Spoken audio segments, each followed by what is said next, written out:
శ్రీవారి భక్తులకు తీపి కబురు అందించింది టీటీడీ కొత్త పాలక మండలి.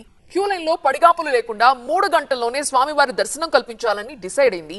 శ్రీవాణి ట్రస్ట్ ను రద్దు చేస్తూనే పథకాన్ని కొనసాగించాలని కీలక నిర్ణయం తీసుకుంది టీటీడీ. తిరుమల శ్రీవారి దర్శనానికి కొంతమంది కాలినడకన, మరికొందరు వాహనాల్లో కొండపైకి చేరుకుంటారు. సర్వదర్శనం, దివ్య దర్శనం, వీఐపీ బ్రేక్ దర్శనం, ప్రత్యేక ప్రవేశ దర్శనం పేరుతో భక్తులు స్వామివారిని దర్శించుకుంటారు. వీటిలో సామాన్యులు ఎక్కువగా సర్వదర్శనానికే ప్రాధాన్యమిస్తారు. అయితే రద్దీ ఎక్కువగా ఉన్న సమయంలో వాళ్లంతా గంటల తరబడి కంపార్ట్మెంట్లలో వేచి చూడాల్సిన పరిస్థితి.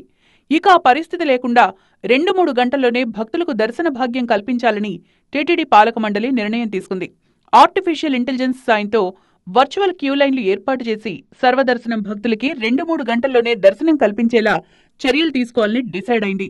2-3 గంటల్లో దర్శనం అయ్యేలాగా, అంటే రాగానే వెంటనే దర్శనం అవ్వదు. 2-3 గంటలు అంటే వర్చువల్ క్యూ ఎలా అయితే ఎస్ఎస్డి వాళ్ళకి రేపు పొద్దున్న మీరు 11 గంటల రావాలని అలా ఇస్తున్నాం, అలాగే ఏ విధంగా అందరికీ కూడా అలా ఇచ్చి ఈ ఫిజికల్ క్యూలో అంతసేపు ఉండాల్సిన అవసరం ఉండకూడదు అనేది బోర్డు యొక్క ఉద్దేశం. దాని ప్రకారం ఈ ఆర్టిఫిషియల్ ఇంటెలిజెన్స్ కానీ లేకపోతే మోడర్న్ టెక్నాలజీని యూజ్ చేసి స్టడీ చేసి చేయడం అనేది ఉద్దేశం. ఇక టీటీడీలో పనిచేస్తోన్న అనియమిత ఉద్యోగులను వీఆర్ఎస్ లేదంటే ప్రభుత్వ శాఖల్లోకి బదిలీ చేయాలని పాలక మండలి నిర్ణయించింది. శ్రీవారి ట్రస్ట్ ను రద్దు చేస్తూ టికెట్ల విక్రయంతో వచ్చే సొమ్ముని టీటీడీ అకౌంట్ లో జమ అయ్యేలా నిర్ణయం తీసుకుంది. శ్రీవాణి ట్రస్ట్ ఏదైతే ఉందో ఆ ట్రస్ట్ ని రద్దు చేసి దాన్ని మెయిన్ అకౌంట్ లోనే, అంటే ఆ శ్రీవాణి అనే స్కీమ్ ఉంటుంది, ఆ పేరు మాత్రం కొన్ని అపోహలు ఉన్నాయి కాబట్టి మెయిన్ అకౌంట్ లోనే మెర్జ్ చేద్దాం.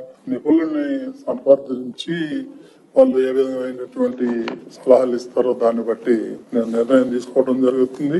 అలిపిరిలో దేవులోక్కు కేటాయించిన 20 ఎకరాల భూమిని టీటీడీకి అప్పగించేలా ప్రభుత్వానికి లేఖ రాయాలని నిర్ణయించారు చైర్మన్ బిఆర్ నాయుడు. తిరుమల పరిసరాల్లో రాజకీయాలు మాట్లాడడంపై నిషేధం విధించారు. నిబంధనలు అతిక్రమిస్తే కేసులు పెడతామని హెచ్చరించారు. టీటీడీ తీసుకున్న కొత్త రూల్స్ పై భక్తులు ఆనందం వ్యక్తం చేస్తున్నారు.